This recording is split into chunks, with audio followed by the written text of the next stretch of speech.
Hello neighbors, it's Brad here at eTrailer, and today we're taking a look and installing the eTrailer trailer hitch receiver on a 2019 Subaru Ascent.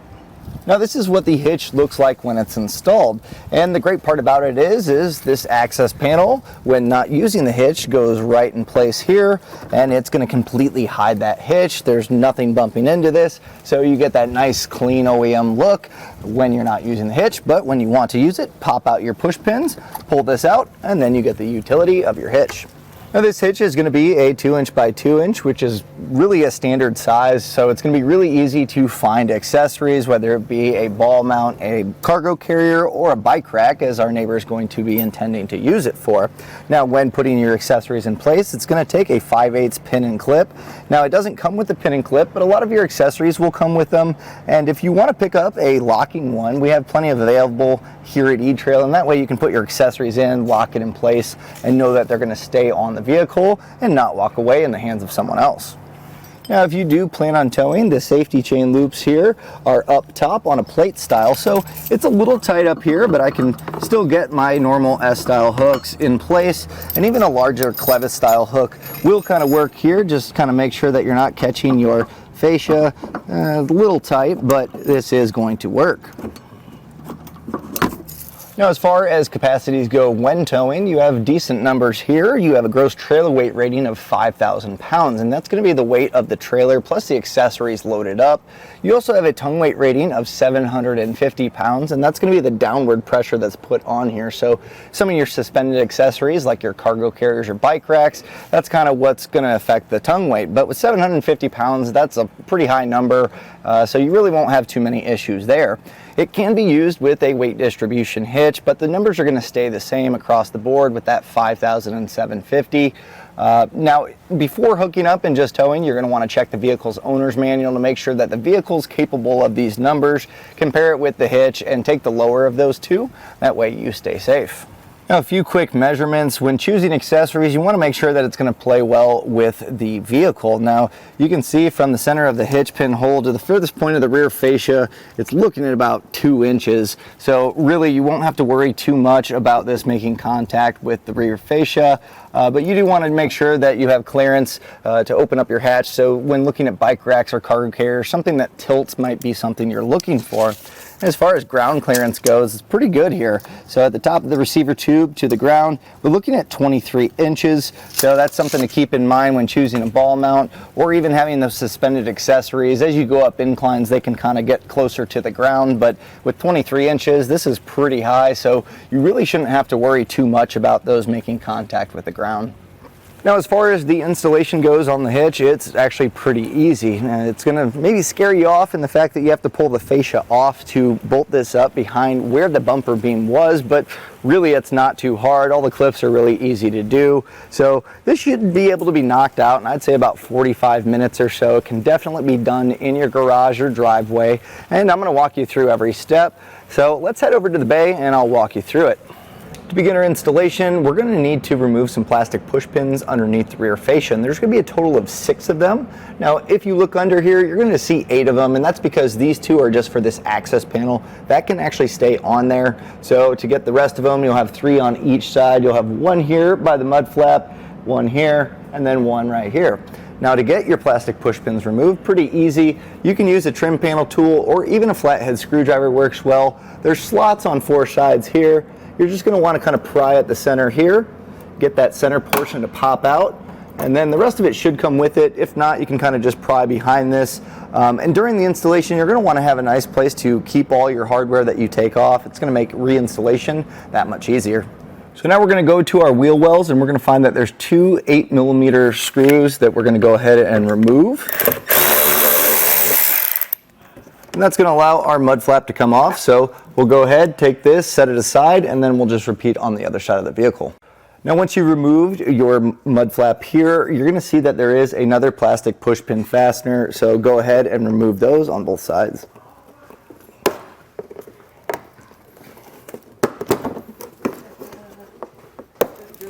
So now we're going to go to the top of this wheel well liner, and you're going to see a plastic push pin.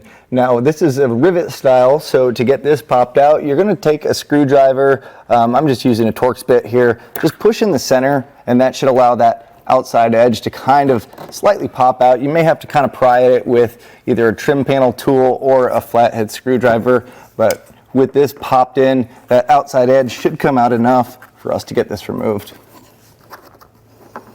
You may have to kind of pry here on the, you can see I just kind of pulled on this plastic, and that's going to kind of separate this for us. So we'll go ahead, get this popped out, and then we're just going to repeat on the other side. So now we're going to open up our hatch, and we're going to see that there's a plastic panel here in between the opening of the hatch and the taillight. So this pops off pretty easy. It's just a series of clips. Just kind of pry up at the top and then slowly work your way down, and this should just kind of pull out like that. And that's going to gain us access to this 10mm bolt. So we'll go ahead and get that removed.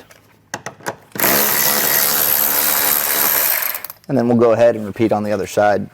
So now we're getting ready to pull our fascia off, but before doing that, just for a little added protection here where the paint meets each other here on the seam, I'm going to put painter's tape, and that's just going to allow not only when we're pulling this off, but putting it back on to kind of give it a little bit of protection. Sometimes the clips along here can rub along and kind of scratch up your clear coat. So a nice easy step to just prevent some of that from happening is just running this along not only the bottom seam, but also the top seam. So just kind of put that there.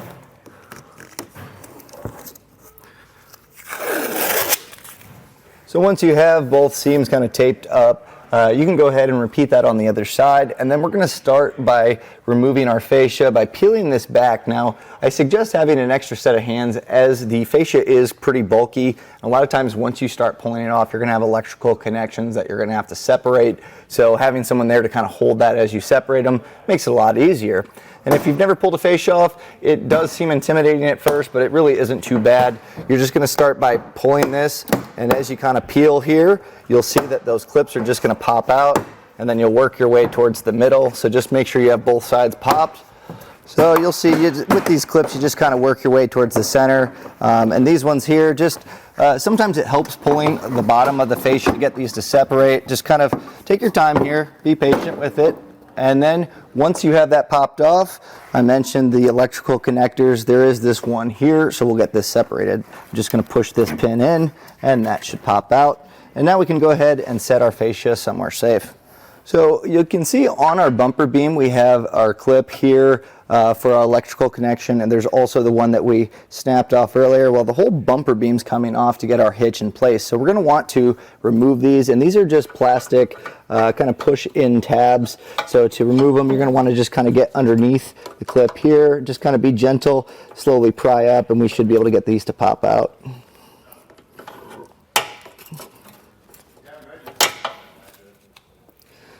So we'll go ahead and do the other as well. So now we're going to go ahead and get ready to remove our bumper beam, and it's just going to be a 17mm socket to get these off. You have one nut and then 3 bolts here. Now they can be a little bit tight. Sometimes they have factory thread lock on them, so I suggest using a ratchet and a socket to kind of knock them loose first, and that's going to make it a little bit easier for you. Now what I suggest is leave this nut on there. You can back this out, but leave a couple threads. That way the bumper beam isn't coming off. They normally stay in place, but you don't want this falling down as you get the other bolts off. So go on both sides of the vehicle and get all the bolts removed. Now when removing the nuts, you're going to want to keep these handy because we are going to be reusing these. The bolts, we have new hardware, so you don't have to hold on to those. And as far as the bumper beam, this will not be going back in place, so we can go ahead and just set this aside as it will not be reinstalled.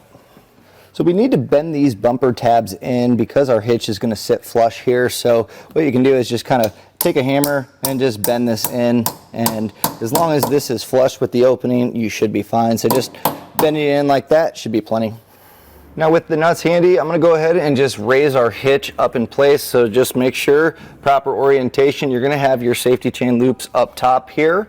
And this just slides over that stud. And when we put the nut in place, just kind of hand tighten it on there. Now with the stud poking through, we can go ahead and take those existing nuts that we had. And I'm just going to hand tighten this on here. You can see it's slotted, and that's going to allow us to kind of move this back and forth to really align our hitch properly. So just kind of get that in place, and then we'll go ahead and grab the hardware that came with the hitch. Now the hardware that comes with the kit, you're going to see these bolts, and these are going to go in where we took those factory bolts out, but we are going to be putting a conical tooth washer in place. Now the teeth you're going to want facing to bite into the hitch, so just kind of feed that on there, and then we'll just hand tighten these in here. And then I'm going to go ahead and do the same for the rest of the factory weld nuts here. Now before we tighten everything down, we're going to want to make sure that we have this properly aligned. You can see there's just a little bit of room, but again, this is kind of one of those steps is just make sure it's nice and centered up before we tighten it down. So I'm just kind of using a reference mark here. You can see the latch, so just kind of eyeball it, make sure you're happy with the placement, and then we'll go ahead and tighten these all down. Now we don't need to get too crazy as far as tightening because we're going to go back with a torque wrench, and it's a relatively low setting, so just kind of snug it up and make sure it's pressed against the frame of the vehicle.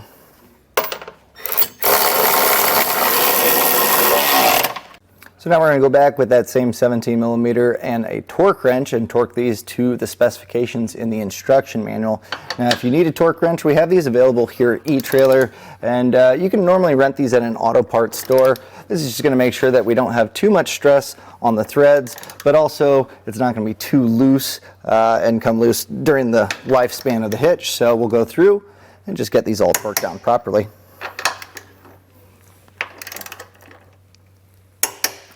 On the top of the hitch, you're going to see there's a spot for these clips to go back in place, and they may not cinch in perfectly as they're no longer really factory holes here, but they do include zip ties in the kit. So I'm going to just run this through right through here and zip tie this in, that way it stays in place.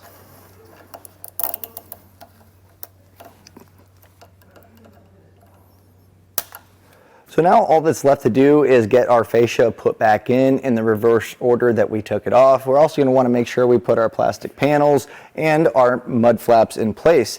Now when putting that fascia back in, also make sure that you're plugging this back in. And other than that, all that's left to do is enjoy your hitch. You might have noticed that the hitch is completely hidden, and if you do want to gain access to it to use it, you are going to be taking out the two plastic push pins that are located under here. So the trim panel tool is nice for that. These can break over time, especially if you're putting this on and off quite often. So you might want to grab a few extra spares as well of these, but really it's pretty simple here. We just kind of pop this out, and then we have access to our hitch. And that was a look and installation of the eTrailer trailer hitch receiver on a 2019 Subaru Ascent.